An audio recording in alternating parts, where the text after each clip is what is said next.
In previous videos, so that would be this one here, I showed you how you can create math puzzle generator 3x3 grid size in Excel or Google Sheets with only addition and subtraction. Or you could of course cheat and go to my Gumroad store and purchase it here for just $2. In this video, I will show you how to add multiplication into the puzzle. I'm going to explain why we can't add division so easily, and why do we have to be careful if we are going to use multiplication and or division in this one or any other future math puzzles that we're going to create. And I'm also going to take you outside of your comfort zone, and we're going to try to build 7x10 puzzle grid. So that is going to be in this video. But first, we need to cover something very important. So let's switch to the rules. Now I have these two equations. They seem similar, they look similar. So please calculate this, either top one or the lower one. It's completely your choice, and comment down below your answer. So what do you think is the correct answer? Is it 14? So let's see this one and let's change it into black. Or is it 20? So which one do you think is correct? Now technically both of these are correct. So the first option, so the option 14, is something that we call natural precedence. So natural precedence. That means that we are looking at entire block of numbers and mathematical operators that we have, and then we have to calculate them by following specific order, mathematical order. And that order is multiplication, division, addition, subtraction.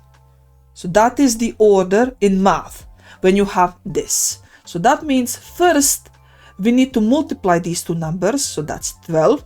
12 plus 2 is 14. Another option is left to right. Now in this case, what this means is that, let me just insert a shape so I can show you this one. So this is left to right. You cannot see, you just have to in your head think, I cannot see what is coming.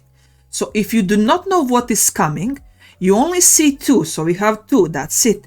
Then you have plus, okay, you have plus, and then you have 3, and that's it. So far, the only thing that you know about this formula is 2 plus 3, so therefore you need to get 5. 2 plus 3 is 5.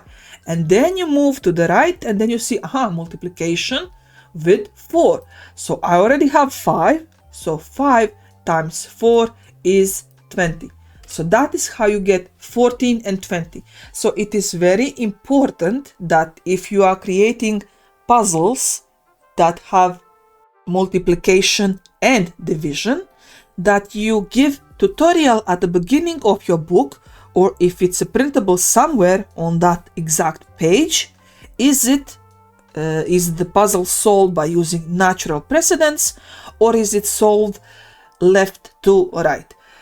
If you are going to make book 6x9 or US letter or A4, you will always have enough space around the puzzle to add small guide and tutorial. So there is no excuse in skipping that, because if you skip to emphasize, is your puzzle book like this or like this, this is what's going to happen. Let's go to reviews. So this is a review for one math square puzzle book that is published over KDP on Amazon. So let's read this review. So far, I have done the first 6 puzzles, and according to the answers in the back, the puzzles are not calculated correctly. So let's see, what do we have? This person is saying that the puzzle 3 has 3 plus 9 multiplied with blank is 66.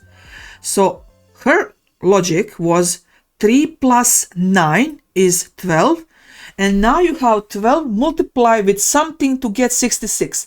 And of course, 12 does not multiply by anything to be 66. That is correct.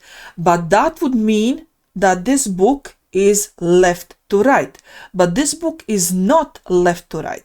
This book is using natural precedence. So that means 3 plus 9 times blank is 66. First, we need to solve multiplication.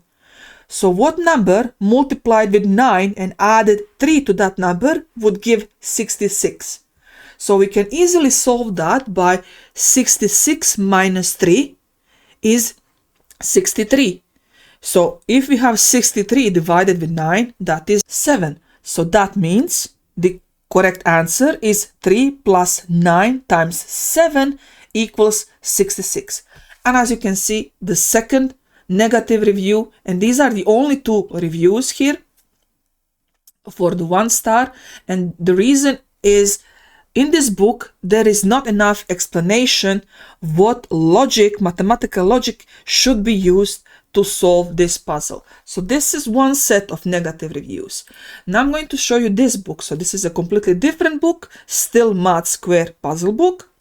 So we have Felicia and we have Fred.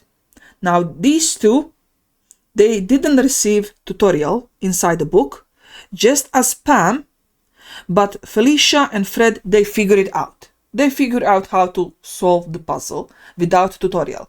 But Pam, you see Pam, poor instructions. So the instructions at the beginning are clear. They say use numbers 1 to 9. What they don't say is that midway through the book, they go from 3 by 3 to 4 by 4. And when that happens, the numbers you should use is 1 to 16. I had to Google help to figure that out. Now, we could say that Pam is a little bit on a special side to not figure that if 3 by 3 goes to 9, then 4 by 4 logically should go to 16. But it is not her job to know this. I know you're going to say, okay, she should know this. Yes, they should know this, but it is your job as an author to prevent this. There is nothing costing you that at the beginning of the book, you just add 3 by 3, 4 by 4, and you don't have to, okay, if your book has 5 by 5, 6 by 6, you're not going to have tutorial for everything. You just show that too as an example. So if the puzzle is 3 by 3, then the numbers within the puzzle are 1 to 9. If it's 4 by 4, it is 1 to 16. So they will get the idea if you write instructions in this way. But if you do not write instructions at all, or if you write them poorly, you're going to get a negative review. Now, why is Pam here important? Now, the reason why I'm focusing on Pam here, while Felicia and Fred are okay, the reason why Pam is important is because I found her on multiple locations. So obviously, Pam loves Math Square. She's kind of person that is going to buy my book, your book, regarding Math Square puzzles. And also, she is interested enough to leave a review. So she is motivated enough to go back to Amazon and leave the review. So from that point of view, she is a very valuable buyer that will leave a review. So if you study these negative reviews, you can easily fix your book to make sure that this doesn't happen. So make a tutorial, make sure the tutorial is clear, and maybe, I do not want to insult anybody, but let's make it simple-minded. Try to write a tutorial as if you are explaining it to a kindergarten child, like 3-4 years of age. Even though the puzzle is for somebody that is 8, 10, 20, write your tutorial as easy, as simple, so everybody can understand it. In this case, for this second book that she bought, the complaint was that for every puzzle, there is an equal page size of solution. So 1 page, 1 puzzle, 1 page, 1 solution. Her complaint is that the solution could be smaller, and therefore there could be more room for more puzzles, and solutions do not need to take so much space. So that was, you see, her waste of paper review. And then we have these 3 negative reviews for completely different puzzle book, and all 3 are exactly the same. Wrong answers, puzzles are wrong, puzzle is wrong. There is nothing wrong with the puzzle. They even have a picture here, and if you click and open this picture, you will see that the puzzle is not wrong. What is wrong is the way formulas should be treated.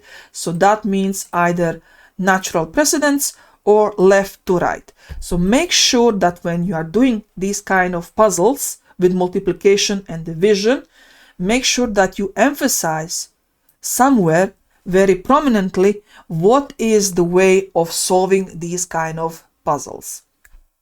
Okay, so I hope this is clear, and now you know why this is important. Now let's go back to our puzzle. So this is what we created last time.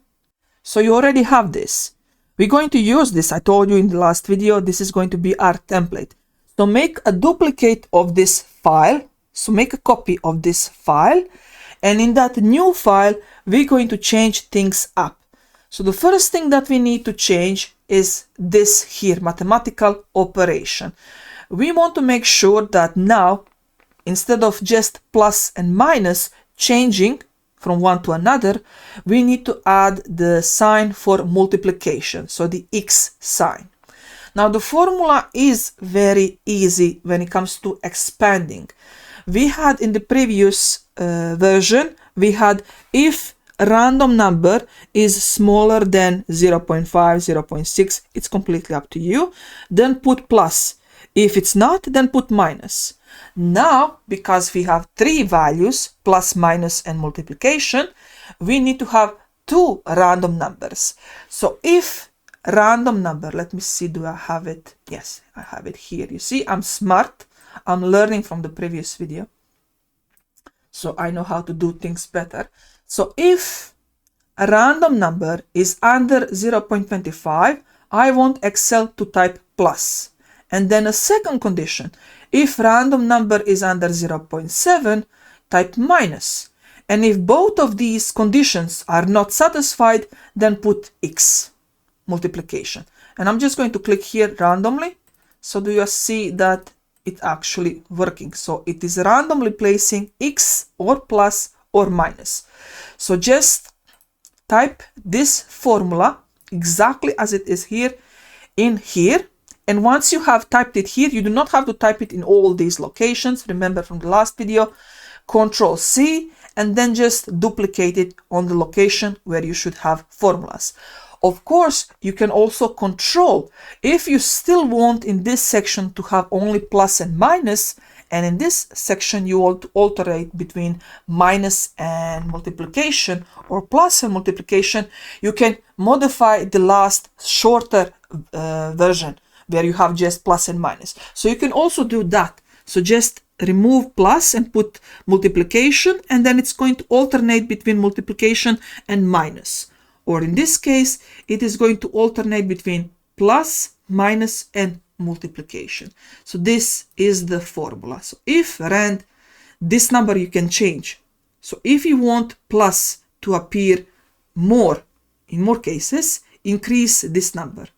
So if I want X, multiplication, to be very rare, then I would put this 0.5, 0.9, and then in that case, only if the random number generated is above 0.9, I would get X somewhere in these cells. So that is how you control how often a sign is going to appear within the cell. So that was the easy part. Now we come to the hard part. The hard part is this one here. I don't know, can you see this chunk here? But this is the formula that you need in order to calculate these 3 numbers. And I'm going to double click so just you can see it. And I'm going to walk you through this step by step. Now let's first see what is what. Let's click enter so we don't lose it. We have A1. A1 is the first number to the left. B1 is the first mathematical operation. C1 is the second number. D1 is second mathematical operation and E1 is the last number. So that is what we have here. So let me explain you the logic of this formula. Do not worry, I have an image. I'm going to blow this up so you can clearly see it if this is too small. Before I start explaining the formula to you, let me explain to you what we are trying to achieve, what we are trying to force Excel to calculate actually.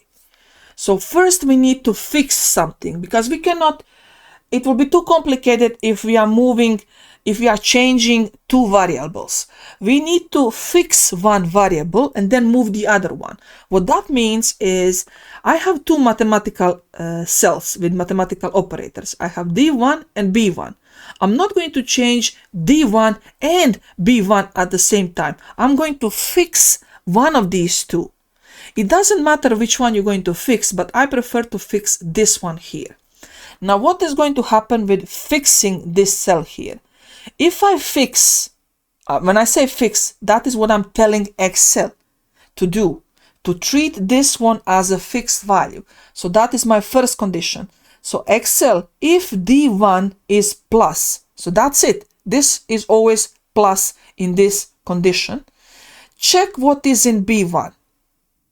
So if in B1 is also plus, add these two numbers, and then it's going to skip all of this, because if B1 is plus, then B1 is not multiplication and it's not subtraction. So Excel is going to skip all of this because first two conditions are satisfied, and it's going to add E1 value. So it's going to add this one plus this one plus this one. But in case, so D1 is fixed plus, B1 is not plus, you see, if B1 is not plus, the Excel is going to go to the next condition. Next condition I'm giving it, if B1 is multiplication, if multiplication, then Excel please multiply A1 value with value in C1. So I have plus and I have multiplication. What if B1 is not plus and B1 is not multiplication? So the only thing that remains is that B1 is minus. So in case B1 is minus, please Excel subtract these two numbers. So these are my three conditions. B1 is plus, B1 is multiplication, and B1 is minus. In all of these conditions, I kept D1 fixed plus. So whatever B1 is, it's going to do that, and then it's going to add E1 value. So that is in case D1 is plus. So I solved that scenario. What if D1 is multiplication? So now I'm repeating everything. So the formula is completely the same in this section here. So I'm just fixing this now to be multiplication. So if D1 is multiplication, Excel, check what is B1. If it's plus, add them and multiply with E1. If B1 is multiplication, multiply these two and multiply with E1. So D1 is connected to E1. So D1 is mathematical operator connected to the number behind it. And then what if D1 is not plus and D1 is not multiplication? If D1 is not plus and D1 is not multiplication, then whatever B1 is, then it needs to be subtracted from the last number here. So if D1 is not plus and X, that means we have minus here. If we have minus here, the Excel is going to check B1 is plus, these two numbers plus. B1 is multiplication, these two numbers multiplied. If they are not plus or multiplication, that means there is a minus in B1, then they need to be subtracted. So once this is solved, once Excel check what is in B1, and condition here is not plus, not multiplication, it's going to subtract the value in E1. Now, if this is too complicated for you, the purpose of these videos is for you to learn. I know this is maybe first time of you using formulas, and this is just the beginning. If you want to generate puzzle generators inside Excel, it can be done. You can do it for free. You just need to learn a little bit how to use Excel or Google Sheets with full efficiency. So if this is your first time doing something like this, I would suggest that you have the Excel sheet. It starts with A1 from the previous video. Start typing this formula inside the way it is typed here. So D1 plus.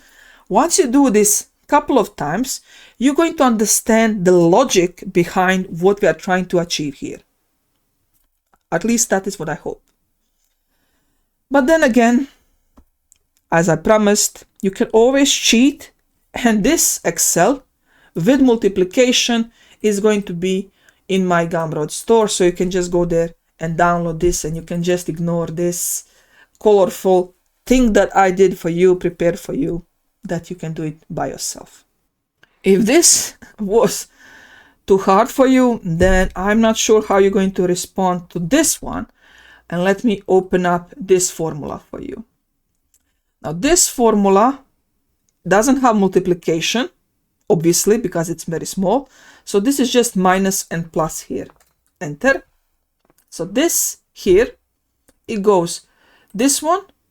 Check is this minus this one. If it's minus, subtract. If it's not, add it. Check is this one. So you just go step by step, following the tutorial from the last video, and follow the cells. So B4, we start with B4 plus. If C4 is plus, add the number. If C4 is negative, subtract the number. And you just repeat. So this is not a changing formula. The only thing that is changing is that you are moving from here to here. This is the condition, this is the next number. This is the condition, this is the next number. So it is always the same. Now, when it comes to this 7 by 10 puzzle, it is very important that you do not delete too many numbers. You need to be careful and delete the numbers in a reverse order. Let me just open that up for you. So here, this is an example of the puzzle that can be solved. You see, we have this line here. In this line, only one number is missing. In this column here, two numbers are missing. So we cannot solve this column, but we can solve this row here because we have all the numbers except this one. So this number can be solved. Once this number is solved, we can solve this one. Once we solve this one, we can solve this one. So that is that reverse logic I explained in the previous video. When you are transforming your puzzle, your solution into a puzzle, make sure that it is solvable. So if you go to Gumroad and you want to purchase this, you will find 100 different variations. So I went through 100 of these examples and I erased on different locations different values. I mean, not erased, remember, never erased. I changed them into white, and it goes from extremely easy, so the first puzzles are extremely easy, to the last one, which is almost impossible to solve. Maybe it will take a month or 2 months to solve this puzzle. It is possible, of course, all puzzles are possible to solve, but this one is extremely hard, this one here. And I don't know, did you notice, but there is this big orange button here that says copy to PowerPoint. Now, what is this button doing? So let's click on this big orange button to see what's going to happen. Click on this, and do you see what happened? So that button is a macro that is copy pasting all our sheets, so all 100 sheets, into PowerPoint. And now you can edit them, you can decorate them, you can turn them into printables. You can also make books like this, you see. So this is an example of the book that you can create with just one click. All the puzzles that you created inside Excel are now inside PowerPoint, and it is automatically aligning it up to US letter. You can change that as well. So this orange button here is what I'm going to show you in the next video. because unfortunately this orange button requires a second video. It is already too long.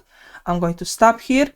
I gave you a lot of homework to do with that big chunky formula. Where is it? So with this one. So let's practice this formula, and then until the next video, I'll see you down below in the comments. Stay safe, everybody. Bye.